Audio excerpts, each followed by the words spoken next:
Anti-Semitism is an ugly word. Righteous men and women have always abhorred it, but like a bad dream, it refuses to go away. Historians, social scientists, philosophers, theologians, all are hard-pressed to explain this phenomenon, which is as ancient as Abraham, the father of the Jewish people, and as contemporary as the state of Israel in the early 21st century. In the Old Testament, the Amorites, Egyptians, Amalekites, Assyrians, Phoenicians, Philistines, Babylonians, Persians, and Macedonians were among the many nations who rose up to plunder and harass the children of Jacob. In turn, each of these nations experienced the chastening hand of God, and with few exceptions, the nations of antiquity who persecuted the Jewish people are no more. For some, that they existed at all is often only known through the Bible, a few ancient manuscripts, or the archaeologist's spade. Following the death of Christ, anti-Semitism not only continued, but intensified. Among Israel's antagonists were Roman soldiers, Islamic zealots, Christian crusaders, Spanish inquisitors, Russian Cossacks, Nazi SS troops, and in recent years, Palestinian terrorists. No race, no religion, no nation, no ethnic group has experienced the continuous, almost relentless persecution the descendants of Abraham, Isaac, and Jacob have known.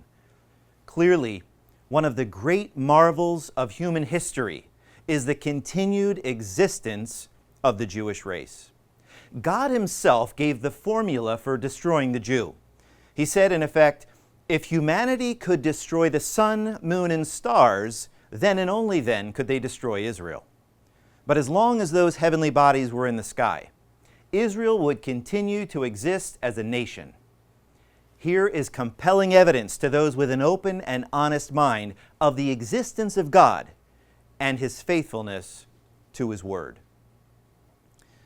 The universal dispersion of the Jewish people, with its attendant persecution, was prophesied by Moses almost 1,500 years before it came to pass. He wrote, "And the Lord shall scatter thee among all people, from the one end of the earth even unto the other.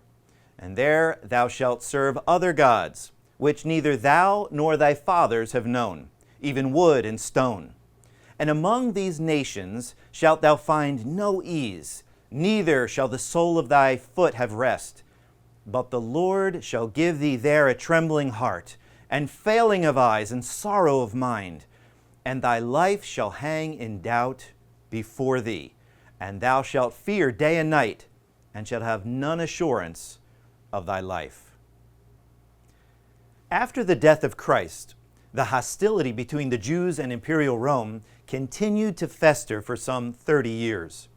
At that time, the Roman governor, for some unknown reason, chose to loot the temple on Mount Moriah and interfere with Jewish worship, something meticulously avoided by Rome until that time. More than 200 years earlier, in 165 BC, the Jews had successfully revolted against the Greeks, who had desecrated their temple. Now, they would try to revolt against the Romans. In response, Rome sent her powerful legions under the command of General Titus, son of the emperor. The Jews took refuge behind the strong stone walls of the city of Jerusalem, and the Romans countered by building a barrier outside the city walls so that supplies could not get in and people could not get out. The standoff continued until different factions among the defenders began to fight among themselves. Tragically, in AD 70, the city of Jerusalem fell to the invading army. The temple was destroyed, the priesthood ended, the sacrificial system terminated, and precisely as the Lord Jesus had predicted, not one stone was left upon another by the time the Roman legions were finished. Thousands of Jews were crucified. Others were sold as slaves or dragged off to be exhibited and ridiculed or torn to pieces in Roman arenas. Those who could flee did so across the desert. Some went east toward Babylon. Others went southward toward Egypt and North Africa.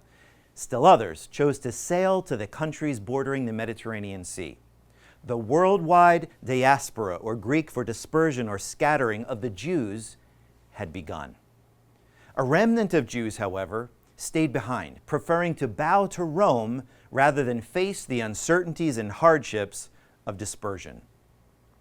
65 years later, in AD 135, these remaining Jews would seek to throw off the yoke of Roman oppression one more time. It was on this occasion that the highly esteemed Rabbi Akiba identified a leader by the name of Bar Kokhba, meaning son of the star, as the long-promised Messiah and deliverer of Israel.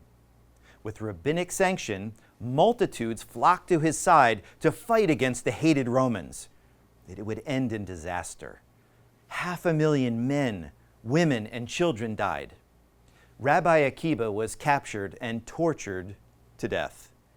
And now the Romans had had enough of the troublesome, rebellious, freedom-loving Jews. The holy city of Jerusalem itself, God's home on earth, was leveled and plowed over. Jews were forbidden, under penalty of death, to set foot in the new Roman city named Aelia Capitolina, which was built on the site. Even the name of the land itself was changed from Israel to Syria Philistina, from which later would come the name Palestine. The Roman Empire, in the centuries which followed, began to decline, and in 476 fell by the weight of its own debauchery and corruption. And in the deserts of Arabia, a new religion arose. It began with the flight of Muhammad from Mecca to Medina in 622. Familiar with both Judaism and Christianity, Muhammad took elements of both, added his own revelation, and wrote the Quran, the holy book of the Islamic faith, with Ishmael, rather than Isaac, the son to be sacrificed by Abraham. In the 7th century, Muhammad's followers, with sword in hand, swept out of the Arabian desert of the Middle East and conquered lands from Persia, modern-day Iran, to southern France. Israel was one of the many victims who fell within the Islamic domain.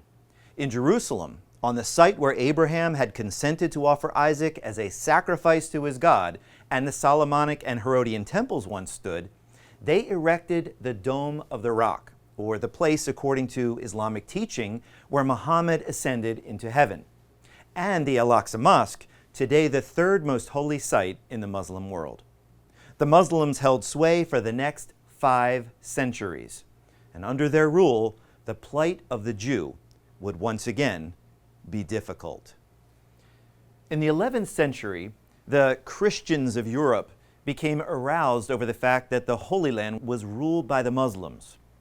Under Richard the Lionheart, the Crusades were launched in 1095. The intent was to deliver the Holy Land from the infidel, and what some would argue began as a noble cause degenerated into an occasion for wickedness and debauchery of every kind. As Crusader armies seeking adventure and liquidation of debts and the assurance of heaven marched across Europe toward the Promised Land, they killed, raped, and robbed the Jews as they passed through their villages. The first contingent of Crusaders arrived in Israel in 1099. In their eagerness to cleanse the land from centuries of pollution, they rounded up the Jews, put them in the synagogue, locked the door, barred the gates and windows, and burned the men, women, and children to death. Thus began the Christian cleansing of the land in which Jesus had died to bring salvation to a sin-sick world.